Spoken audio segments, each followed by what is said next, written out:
చాలామంది సోషల్ మీడియాలో ఈ ప్రభుత్వాన్ని, సీఎంని తిడుతున్నట్లు వీడియోలు వస్తున్నాయి. మీరు గమనించిందో లేదో?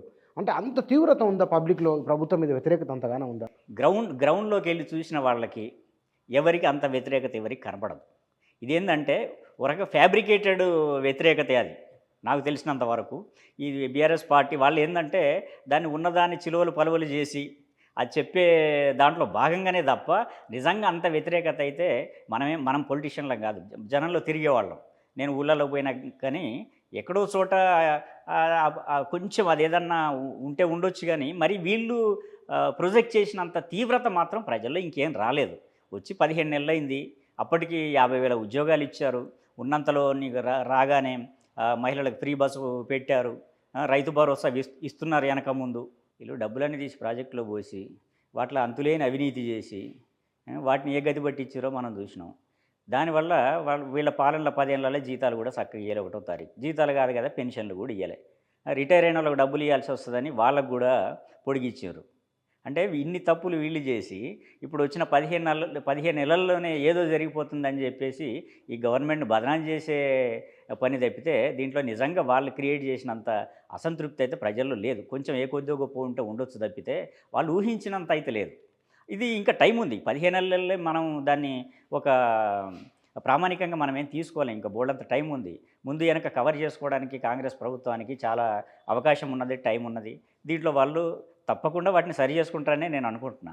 ఈ 15 నెలల్ని బట్టి మనం ప్రామాణికంగా మొత్తం టోటల్గా మనం జనరలైజ్ చేసి చెప్పడానికి లేదంటారు. కానీ రేవంత్ రెడ్డి పనితీరు ఎట్లా ఉంది? అప్పుడు ఆ ముఖ్యమంత్రి, ఈ ముఖ్యమంత్రి వ్యవహార శైలి ఎట్లా 100% ఎట్లా అంటే మనకు అసలు గతంలో ముఖ్యమంత్రి అనే వ్యక్తి అసలు ప్రజలకు కానీ లేదంటే ప్రజల దగ్గర దాకా మనం పోవటం అనవసరం.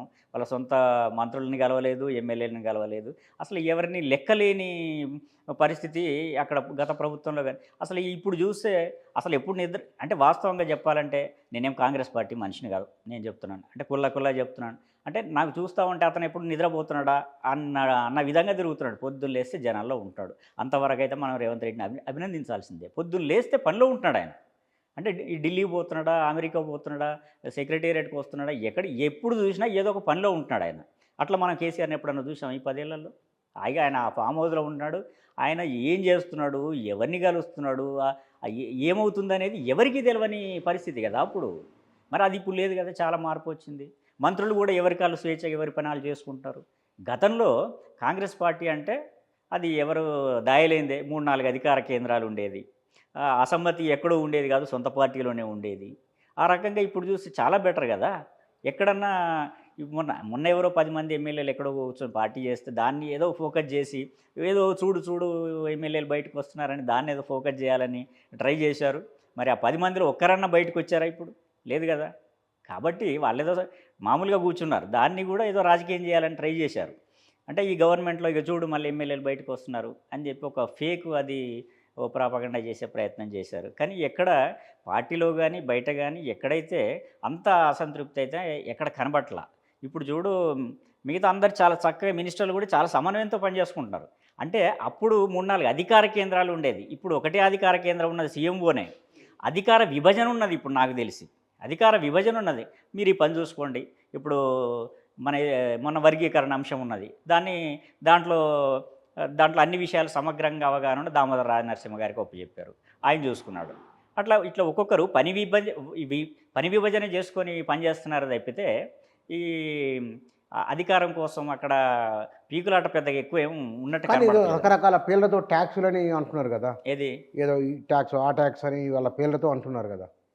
ఇప్పుడు గత ప్రభుత్వంలో చూస్తే వాళ్ళు వేసిన అన్ని ట్యాక్సులకి కే ట్యాక్సా, హెచ్ ట్యాక్సా, లేకపోతే ఇంకో ట్యాక్సా, ఆ ట్యాక్సులు అన్నీ మనకు బయట ఇవాళ కళ్ళకు గట్టినట్టు స్పష్టంగా కనబడ్డాయి. ఇప్పుడు వీళ్ళు ఇన్ని ట్యాక్సీలు చెప్తున్నారు.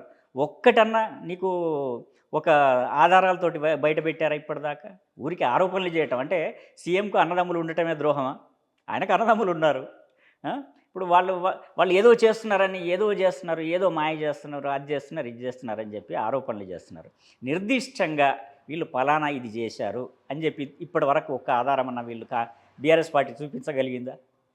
అంటే వీళ్ళు కౌంటర్ చేయటం వల్ల ఏమవుతుందంటే వీళ్ళు ఏదో చేసి ఉంటారు, సీఎం సోదరులు కాబట్టి ఏదో చేసి ఉంటారు, చేసే అవకాశం ఉంది అని వీళ్ళు ఇమాజినేషన్తో మాట్లాడడం తప్ప అది ఏది దానికి ఇప్పటిదాకా ఒక్క సాక్ష్యం కూడా లేదు. కుటుంబ సభ్యులు లేదా వాళ్ళ ఇంకా వేలు విడిచిన చుట్టాలు బంధువులు అందరూ చేరి తలా ఒక దుకాణం పెట్టుకొని రియల్ ఎస్టేట్ మీద, ఈ ప్రాజెక్టుల మీద, చూస్తే ఢిల్లీ దాకా పోయి ఆవిడ గారేమో ఆ సారదందాల మీద, అంటే ఒక్కొక్కరు ఒక్క దుకాణం తెరిచి వాళ్ళు ఎంత బీభత్సంగా అవినీతికి పాల్పడ్డారో రాష్ట్రం అంతా చూసింది, జనం అందరూ చూశారు. దానివల్లనే కదా వీళ్ళ అధికారం పోయింది.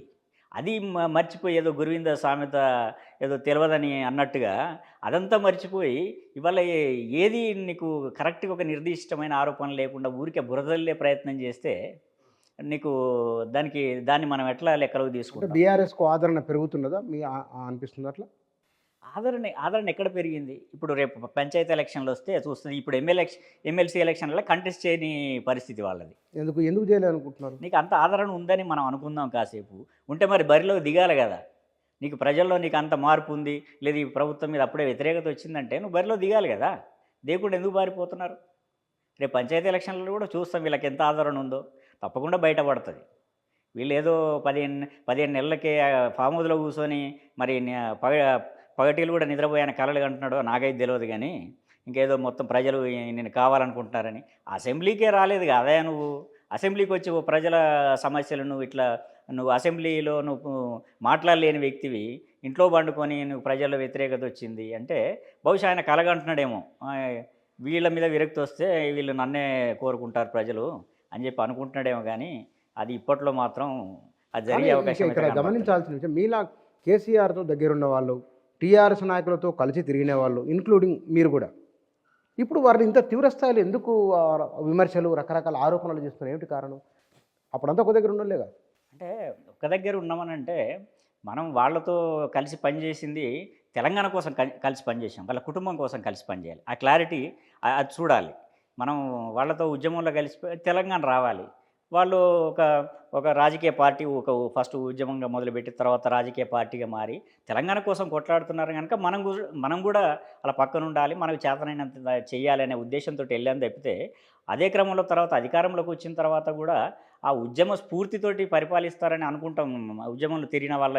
కానీ కేవలం వాళ్ళ కుటుంబ స్వార్థం చూసుకొని వేల కోట్లు లక్షల కోట్లు దాన్ని సంపాదించుకుంటారు, లేదా ప్రజల్ని ఇంత లూటీ చేస్తారు, రాష్ట్ర ఖజానాను కొల్లగొడతారని చెప్పేసి అనుకోం కదా. అనుకున్నప్పుడు ఎట్లా అంటే ఉద్యమంలో తిరిగిన వాళ్ళుగా ఉద్యమకారులుగా బాధ అనిపిస్తుంది. అందుకని చెప్పి దానివల్ల విమర్శించడం తప్పితే వాళ్ళే మనకి వ్యక్తిగతంగా మనకేముంటుంది దాంట్లో?